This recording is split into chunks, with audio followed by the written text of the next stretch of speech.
Hey everyone, welcome to the video. Let's go over the 9-game NBA slate for today on Draftkings, and I just had to redo this whole video. I already recorded the entire video. I was about ready, and then they dropped some trade news, which pretty much altered the entire slate. So now it's 1:30 in the morning, and I got to redo the whole video. But hey, let's do it. So, looking forward to it. Before we continue, as always, if you guys could just leave a like, and if you're new to the channel, please hit that subscribe button. Really helps me out. Really appreciate it. You can also follow me on Twitter at Pennell16. Getting close to 500 followers on Twitter. So if you want to help me out there, feel free to do so. And you can follow me on Instagram at cpenn16. And if you want to support me on Patreon, which would be pretty cool if you did, links in the description below for that. You get access to my entire NBA spreadsheet that I build every single night for the NBA season, my projections, my data sheet that I update all the way up until lock, or if some crazy trade news, I'll update that. So I will keep you guys up to date by the minute, or every at least 5 minutes at least. Just give me some time to update it. And then you can get access to my DVP chart, my cheat sheet, my core plays, my Discord chat where you can bug me as much as you want in there, or just come hang out. A lot of good guys over there. So check it out. Patreon's available in the link description below. Also have NASCAR coming up on Sunday. So if you want to sign up for NASCAR, now is the best time to do so. Going to be starting to push content out for that. And that's more of a niche sport, but I like that it's a niche sport because I feel like there's a more edge to it because there's not a lot of people that know what's going on for NASCAR. So really excited for that. Then we have MLB coming up in a couple of months, and very excited. I got spreadsheets just like that for both of those sports, projections, all that good stuff. Going to be doing articles for NASCAR, going over strategy and whatnot. So check it out. Links in the description below, and let's get into this slate for the second time for me, first time for you guys. So at least I should be a little bit more polished than what I went over because I kind of remember everything I just talked about mostly. So this video should go a little bit more smooth. I feel like I was probably stuttering in the last video anyway, so should go a little bit more smooth. Anyway, up top, we got Karl-Anthony Towns at 10,600. And Minnesota was one of the teams that was in this massive trade. There was like a 4-team trade. And I'm good thing I am going back over this because at one point I thought Juancho Hernangomez was still in the Nuggets. So that's been fixed. I realize this is not the case anymore. But Karl-Anthony Towns got to have interest here versus Atlanta. This is an elite game environment here. This is going to be the best game environment on the slate, and there's lots of good value options from this game as well. But I mean, as you can see, we have a 236.5 point over-under, 121 point implied team total for the T-Wolves, only a 6-point spread. And this game's going to be a track meet. Minnesota's third in pace of play, while Atlanta is fifth, so this game's going to be played extremely fast. Two of the worst defensive teams in the NBA. As you can see, Atlanta is dead last, and Minnesota is pretty much bottom 10. But Atlanta, they ranked 25th versus big men, and I see this just updated because this was 26th a couple of minutes ago. So they're 25th versus big men. That's bottom 5 in the league. They really don't have anyone that can contest with him down low. So certainly think Cat can eat in this matchup. And on the season, 1.52 points per minute, near 30% usage rate. Gotta have interest here. He's going to play mid-30s minutes. The guy's got 60-plus point upside. He should be able to smash versus Atlanta. I really don't see who's going to be able to stop him. And then right below him, you got Trae Young in the same game. And if you want to play both of these guys, my first video that I made for this slate, I said it's probably going to be hard to fit both of these guys in, but I do think it's doable if you want to do it in a game stack. Now we have all the value we want, so you can certainly play these two guys and just stack this game up. It's going to be easy to do so. So Trae Young, got to have interest here. He's going to play all the minutes he can handle. He's at 10,100, elite game environment. I already talked about it. Highest total on the slate, 6-point spread. Gotta love it here. Game's going to be a track meet. Both teams play fast, and both teams are terrible defensively. On the season, he's averaging about 35 minutes per game, 1.44 points per minute, near 35% usage rate. The guy's got elite talent. Nothing not to like here. Minnesota, if we head over to the DVP chart, they rank 19th versus point guards and 20th versus shooting guards. So they do struggle versus guards quite a bit. I apologize if it sounds like I'm talking fast, but you gotta understand, I already made this video twice, so I just want to get it over with, to be honest. But don't worry, I'm giving you guys all the info I got.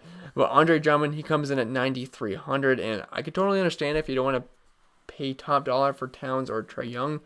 I can understand it. I mean, I don't totally get it, but I guess I can understand it. But there's a lot of value on the slates. I really don't think salary is going to be too much of an issue. But if you want to save some dough, if you want to be a little bit frugal with your money, Andre Drummond comes in at 9,300, and he gets a smash spot versus Phoenix. They're one of the worst teams down low versus big men. DeAndre Ayton is not a very good defender. And as you can see, Phoenix ranks 19th versus center. So it's a pretty good spot for Andre Drummond. Also, D Rose is going to be off the court. And if you take D Rose off the court, he goes up to 1.4 8 points per minute, which is up from 1.4 points per minute. Also about a 27% usage rate, which is up from a 25% usage rate. So Andre Drummond would be a very strong play in my opinion versus Phoenix. Also a pace-up spot for the Thunder. For the Pistons, they're 19th in pace of play, while Phoenix is 10th. So always like getting guys in pace-up spots. So Andre Drummond, I think he's a pretty safe play coming off a 54-point outing. Certainly think you can do that again, and you also save about $1,000 from Towns and Trae Young. Right below him, John Collins. This is just if you want to keep game stacking this game up. He's not going to grade out as a great point per dollar option play, especially now with all the value. But he's fine. He's had multiple games over 40 points recently. I mean, the one time I actually played him recently, he ended up getting benched. I mean, who would have thought John Collins would get benched at one point? But that's just what happened. He's expensive, but I love the game environment here. Minnesota is one of the worst defensive teams in the NBA. High total on the season. He's at 1.26 points per minute, 23% usage rate. He's fine. I don't want to talk about him too much because I'm not totally sure if I'll see myself landing on him, but he's very viable in game stacks. D'Lo, he missed the last game. I believe it was with a quad injury, but he's going to be back for this game versus Brooklyn. It's also a revenge narrative if you guys like a good narrative. Obviously, he was on Brooklyn last season, had a fantastic year, but now he's on Golden State. I don't know. Maybe there's some bad blood. Maybe he wants to ball out for them. I don't know. It's in Brooklyn. Maybe so. I don't know. Give his old fans in Brooklyn a show. Something like that. But either way, I think D'Lo's a fine option at 8,400.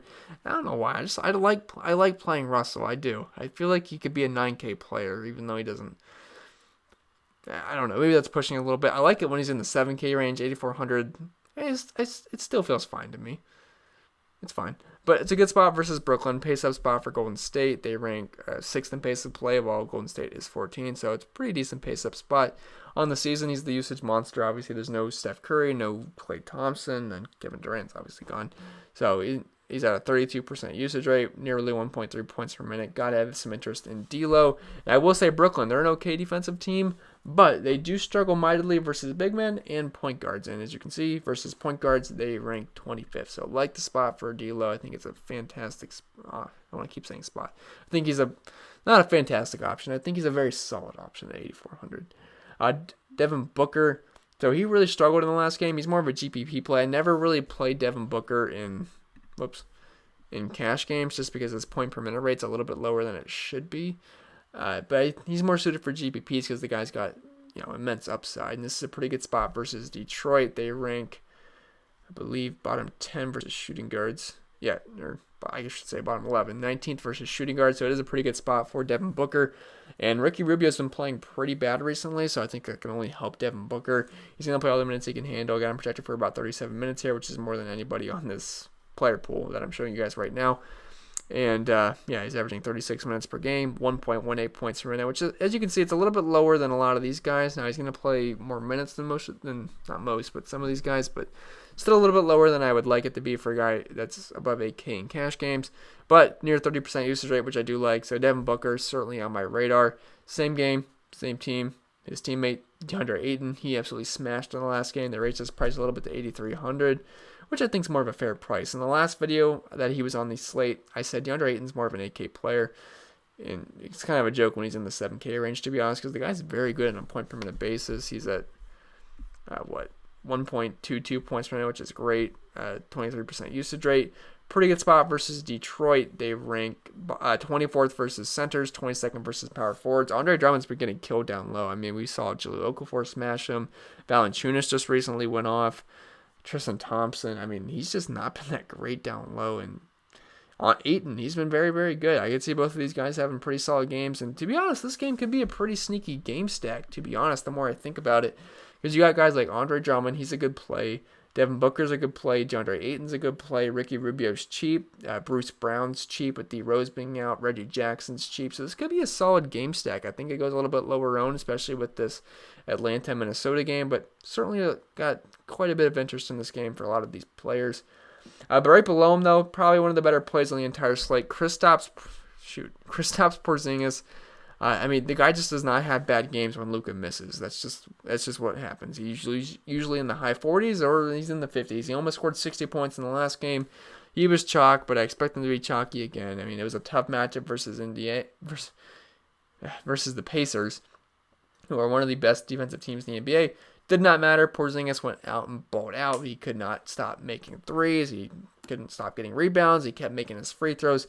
Just an awesome game from Kristaps Porzingis. I got him projected for about 35 minutes here, which if he gets 35 minutes versus Memphis, I know they raised his price, but he should smash her. I think he gets 50-plus points, to be honest. He's probably only going to be projected for me for about like 46 to 48 points, but I think he can get 50 points versus Memphis. One of the worst defensive teams in the NBA. Also, a bit of a pace-up spot for the Mavericks. Mavs are 19th in the pace of play, while Memphis is 8th. And on the season, he's at 1.2 points per minute with a 26% usage rate.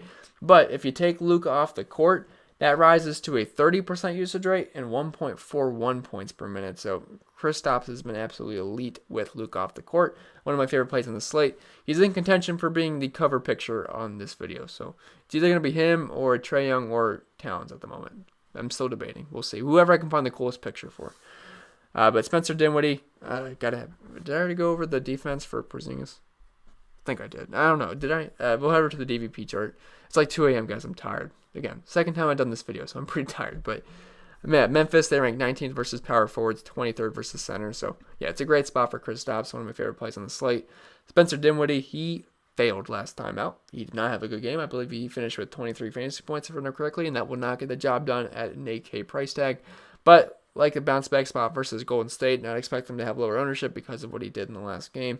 And there's just a lot of good plays on this slate, especially in this price range, so I could see him going under-owned.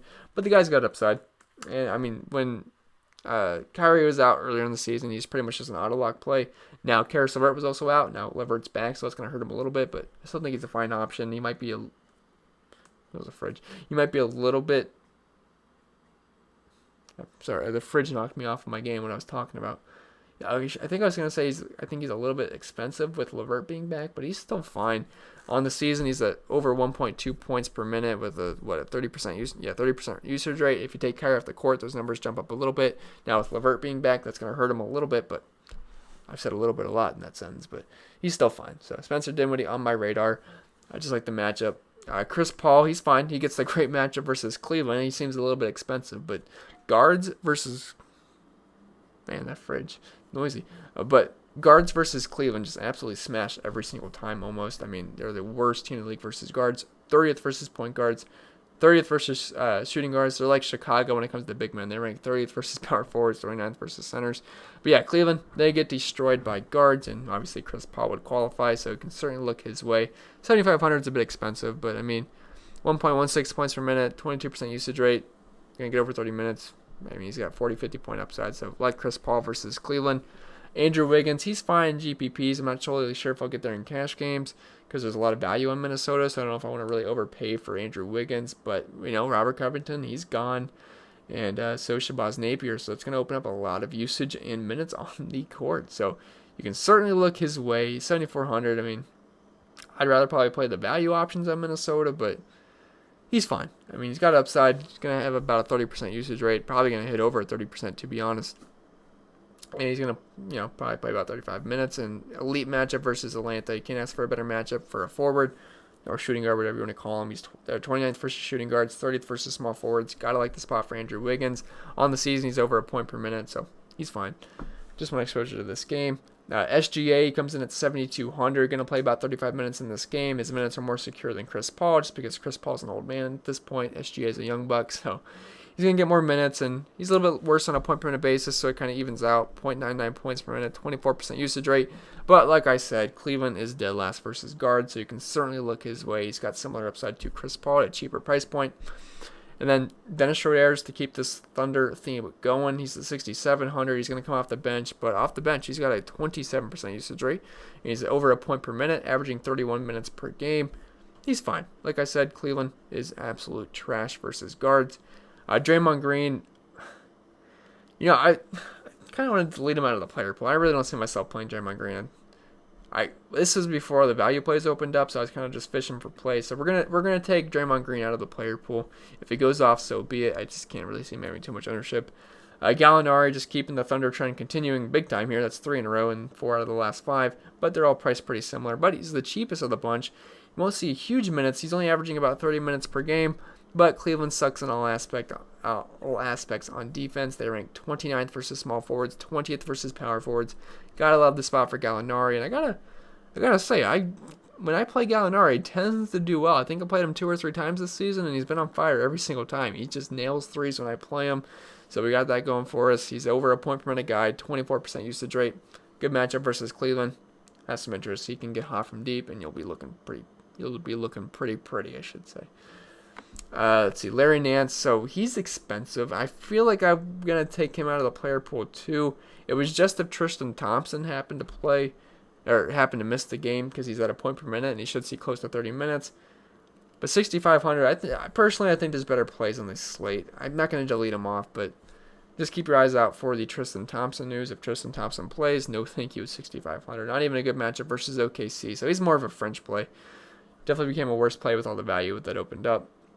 Jaren Jackson. So Jonas Valanciunas is questionable coming off that monster game.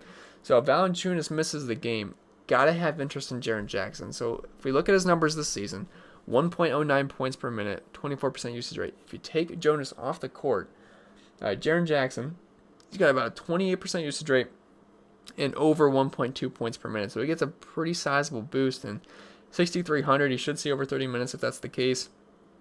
He'd be one of the better plays on the slate, in my opinion. He does have a fouling problem. I will say that he loves racking up fouls and getting into foul trouble, so that's a little bit of a risk mixed in with him, but I think he's a pretty solid option. Serge Ibaka, I just like the price point, 6,100. Marc Gasol is going to miss this game. He should see close to 30 minutes. He's pretty good on a point per minute basis, 1.14 points per minute, about a 25% usage rate. Not the best matchup in the world versus Indiana, but they do struggle versus big men. Again, one of the better defensive teams in the NBA. They rank second best in fantasy points given up. As you can see, 6'5", 1'5", great versus all those positions, but they have a soft spot, 17th versus centers. Him and Siakam are both the big men here. He's fine at 6,100. It's just the price point is good on a point per minute basis. Karis LeVert, 5,700. He went absolutely off in the last game at 4,700. Unfortunately, I played Reggie Jackson at the same price.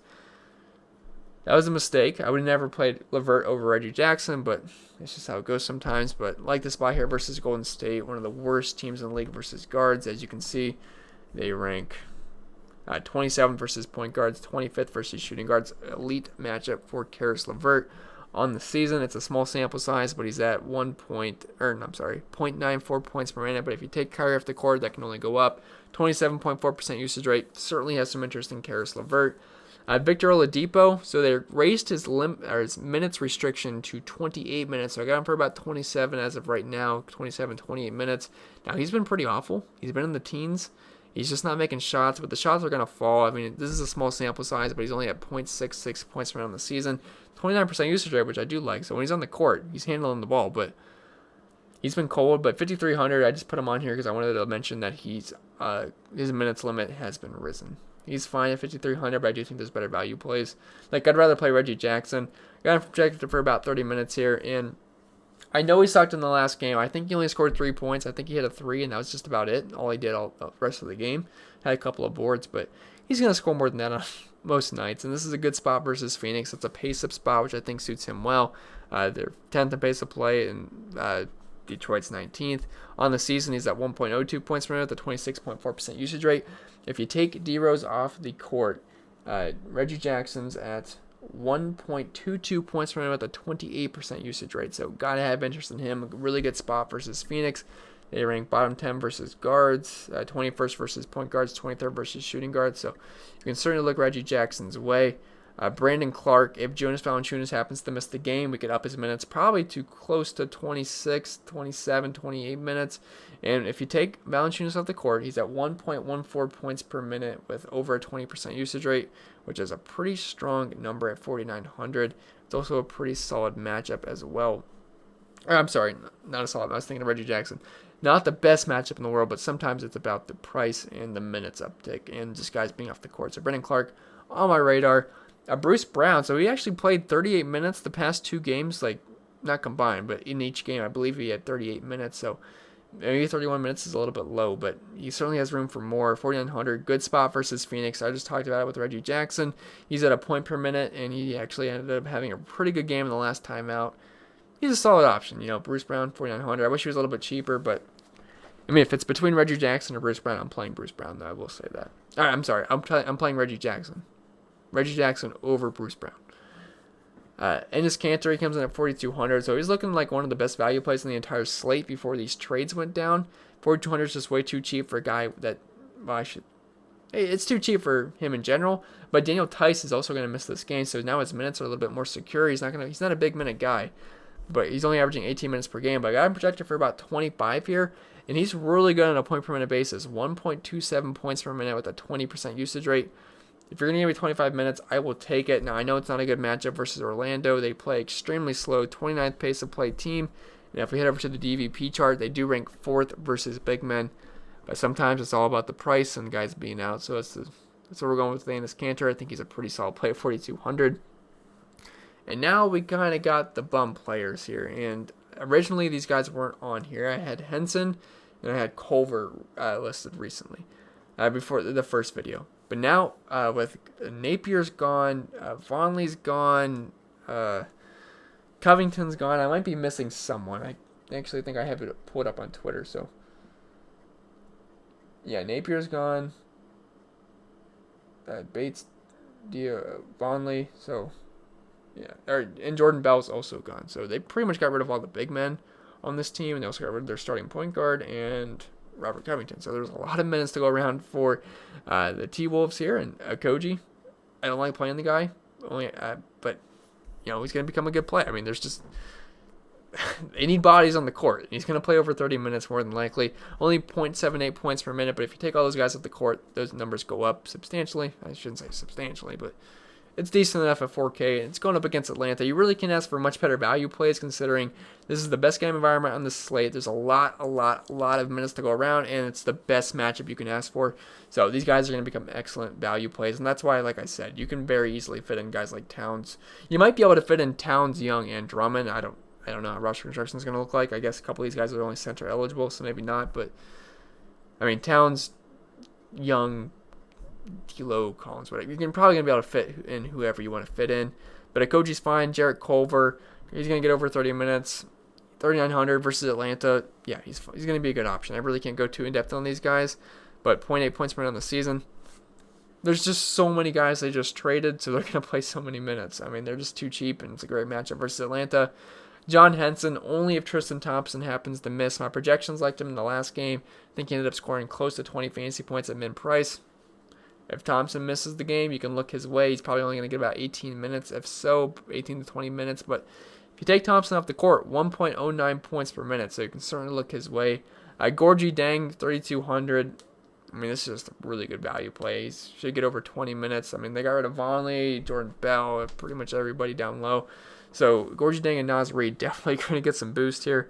And Gorgie Deng, we know he's pretty good on point per minute basis. I mean, I was playing the guy when he was close to 7K, so I really can't say that I wouldn't play him at 3,200. Now, obviously, that was with Towns out, but he's going to get some run in this game, over 20 minutes more than likely. And he's at 1.16 points per minute on the season, 18% usage rate. We can look his way for sure. And then Naz Reid, he comes in at the bare minimum 3K, and he's pretty good on a point per minute basis too. 1.14 points per minute, 28% usage rate. Not the biggest sample size on the road, only average 10 minutes per game, but when he's on the court, guy likes the ball in his hands, and he'll shoot the ball too. He can shoot from deep, and he's been priced, going to get over 20 minutes more than likely. Got to have interest, so we have a lot of value on Minnesota. I'm glad I caught the trade news before I uploaded this video, because you guys wouldn't have seen that I liked any of these Minnesota guys, and it's a big part of the slate now. So it's going to be it for the player-by-player rundown. Now we just got to go over to overlaydfs.com really quick. Okay, so if you guys are new to the channel, you don't know what this is. If you've already been here, you probably know what it is, and you probably, maybe, hopefully, head over there and played it. But if you're new, this is overlaydfs.com. And again, I would not recommend this to you guys if I didn't play over there myself. Obviously, I trialed and errored it. Wanted to make sure it was a legit website, and it is. I do have a lot of fun over there. It's a more casual-based DFS website, so there's no salary cap restrictions. There's no sharks. You don't have to worry about guys like Chipotle in your contest here. No multi-entering sharks. Just more of a casual, laid-back fantasy website. Pretty easy to play, in my opinion. It's just a pick'em-based website. Not saying it's easy to win, but it's easier to play. You don't have to have an optimizer. You don't have to plug your own projections in. It's pretty simple.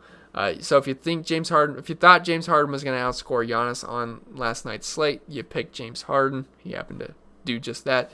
If you thought Zion was going to outscore Drew Holiday, you picked Zion. If you thought Favors was going to outscore Brook Lopez, didn't happen. it's just as simple as that. You either win or lose the matchup. They give you a list of about 20 players, and you pick your favorite 12 matchups, and if they happen to outscore the others and you finish top 10% in the contest, you win 9 extra money. So, for example, this is the $22 double deuce contest. If you happen to place in the top 10%, you won $180. Unfortunately, I was the last person out of the money. I went 9-3. I mean, that's pretty good, 9-3. Some nights I've cashed with winning 7 games. It just depends on who the popular picks were and, kind of like cash lines and DraftKings. But yeah, 9-3. I mean, I had a good night, but just didn't get into the cash game, unluckily. But if you guys want to check it out, it's overlaydfs.com. And if you happen to go 12-0 on your picks, you can win a jackpot that's approaching $9,000. And it's a legit website. They will pay you out quick. When I won before, when I withdraw, I'm not talking about they pay you out quick just to your account balance on the website. I'm talking about into my bank account. So one time I won, I withdrew probably about 1 a.m., about 3 a.m. They sent the money. I sent the money to my PayPal and my bank account probably like 3:30 in the morning. Simple as that. Legit website. They got some good people over there, and they're also running a slump buster challenge where if you happen to lose 20 days in a row, I'm not talking about consecutive days. You can play once a week for 20 weeks in a row, or just 20 weeks in general. It doesn't have to even be in a row. They will refund every single dollar you deposited. So they're pretty much daring you guys to lose. So check it out, overlaydfs.com. No promo code required from me. You don't have to tell them that I sent you. Just check it out and have fun. So that's going to be it for this video, guys. Hope it was helpful. If it was, remember to leave a like. If you're new to the channel, hit that subscribe button. Really helps me out. Really appreciate it. And you can also follow me on Twitter at Pennell16. I don't even know who's listening at this point. I probably assume a lot of people quit the video at this point. But if you're watching, congrats. You made it all the way through. But you can also support me on Patreon. Links in the description below. My jaw's going to fall off. This has been about an hour of talking because I've done this twice. But I think it was worth it just to get in some of the extra news. So see you guys in the next video. I got to get some sleep. I'm tired. And enjoy your Wednesday.